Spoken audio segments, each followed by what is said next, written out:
Zelená hlava pre vás prináša súhrn udalostí, ktoré sa odohrali za posledné týždne v New Jersey a vlastne nad celými Spojenými štátmi a nad všetkými ich armádnymi základňami. Takže poďme na to. Všetko to začalo 18. novembra, kedy sa obyvatelia New Jersey zobudili alebo vlastne išli spať s tým, že im nad hlavami lietajú obrovské drony, ktoré boli o veľkosti auta, s čím sa ešte vlastne nikto nesetkal, ale reálne sa to začalo registrovať približne v tomto čase. Oficiálne vyjadrenia: federálny úrad vyšetroval, teda FBI, začal vyšetrovanie. Hlavné udalosti tohto dňa boli ďalšie kvantitatívne hlásenia z týchto oblastí, z čias New Jersey, ale už aj z viacerých subregiónov New Jersey. Tvrdia, že niektoré, že sú veľké ako autobusy, a niektoré z týchto dronov vydávajú zvuk, niektoré nie. Federálny úrad pre letectvo uviedol, že monitoruje situáciu, spolupracuje s ďalšími agentúrami na identifikáciu týchto objektov, ktoré sú doteraz neidentifikovateľné a neidentifikujú sa len tak. Takže tak, v médiách miestne zatiaľ o tom informujú hlavne miestne médiá, ktoré hovoria o rastúcom znepokojení obyvateľov a nedostatku informácií od úradov. V podstate v tomto období nikto ani neriešil ešte nejaké drony, iba konšpiračné weby, teórie a ufológovia. 20. novembra hlavné udalosti dňa boli, že počet hlásení bol zas o niečo vyšší a tieto drony sa už pohybovali hlavne, alebo teda závažné pozorovania aj od verejnosti boli v rámci vojenských objektov. To znamená, že všetko v pohode. Je to prisudzované testovaniu nejakých armádnych dronov. Tuto sa možno môžeme pozrieť. Je to vo všetkých správach, to je ale nedávno.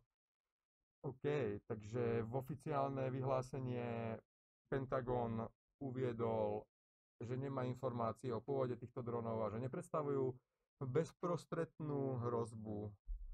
To znamená, že vlastne nič o nich nevie, ale nepredstavujú bezprostrednú hrozbu. To znamená, že asi budú ich. To sa všetci tak zľahka domnievali. V médiách začalo to byť celonárodné. Médiá informujú, už rôzne médiá informujú o zvláštnych lietadlách, dronoch v rámci okresu New Jersey. 21. november drony boli pozorované vo viacerých štátoch a v podstate na celom východnom pobreží, vrátane New Yorku aj Pensylvánie. Vyšetrovanie FBI teda pokračuje vo vyšetrovaní, na nič zatiaľ neprišiel. Verejnosti poskytuje ďalšie informácie, ktoré vlastne vám nehovoria ale absolútne nič. Takže máme nejaký 20. a stále o tom nikto nevie. Presúvame sa ďalej do 22. novembra. Počet hlásení vrcholí a sú to tisícky správ denne, ktoré prichádzajú od ľudí, ktorí si už teraz milia aj hviezdy Jupiter alebo Mars s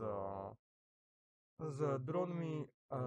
Keby dačo, tak je vidno, Mars je rovno vedľa Mesiaca, je to naozaj krásne. Takisto aj Jupiter, myslím, že aj Saturn, myslím, že aj Venuša ráno, to znamená, že máme veľkú nádhernú planetárnu neviem sa ďalej vyjadrať. To znamená, že ministerstvo vnútra a bezpečnosti uvedlo, že mnohé hlásenia môžu byť výsledkom nesprávnej identifikácie, hej, to je to, o čom hovorím. Diskusie v médiách sa zameriavali na možné vysvetlenia, vrátane teórii o masovej hystérii alebo nesprávnej identifikácii, alebo o tom, že prišli intradimenzionálne bytosti, alebo že sú to Iránci a tak ďalej. 23. november. Niektorí obyvatelia začali používať lasery, ktorými mieria na tieto drony a skúšajú, čo urobia. Samozrejme, keď zasvietite pilotovi reálneho lietadla do očí laserom, tak ďakujeme pekne. Môžete si to skúsiť. Takže FBI vyzýva občanov, aby boli v kľude, aby po nich nestrieľali a nepoužívali laser a tak ďalej. V médiách je vlastne to isté. 24. november federálne úrady nasadzujú technológiu teda vlastných dronov, ktorá má určiť teda a má vlastne stopovacie infračervené kamery a ďalšie technologické krásne vymoženosti, ktoré majú, ale podľa mňa ich majú aj v satelitoch. To znamená, že je to stále veľmi zvláštne, že to nevedia identifikovať ani v tento deň. Ministerstvo vnútra bezpečnosti oznámilo zvýšenie úsilie, takže vlastne robia na tom o hodinu viacej ráno, a pričom zdôrazní, že zatiaľ neexistujú dôkazy o zahraničnom spojení. To znamená, že žiadni Iránci, vlastne nikto a nič, ani Američania, vlastne nič, v pohode, nič tam není. Média informovali o nasadení nových technológií, teda zo strany federálneho úradu. Máme tu 25. Federálny úrad pre letectvo zaviedol dočasný zákaz letov dronov nad kritickou infraštruktúrou New Jersey. 26. november. Situácia stále pokračuje aj napriek zákazu a obmedzeniu letového priestoru. Sa ďalej vyskytujú vo všetkých lokáciách drony. FBI žiada, aby ľudia poskytovali informácie. 27. november. Pokračujú hlásenia, ich čím ďalej tým viac. Federálny úrad pre letectvo uviedol, že monitoruje situáciu, spolupracuje s ďalšími agentúrami na identifikovanie týchto dronov a miestne médiá o tom vo veľkom informujú a žiadajú o vysvetlenie. 28. november. Výskyt dronov sa zvyšuje. Pentagon uviedol, že nemá informáciu o pôvode týchto dronov, ale že nepredstavujú žiadnu hrozbu verejnosti, aj keď nevedia, čo sú. Čo je veľmi zaujímavé tvrdenie od takéhoto pána a celonárodné médiá začínajú pokrývať túto udalosť. 29. november. No, hlavné udalosti dňa, no čo sa dialo?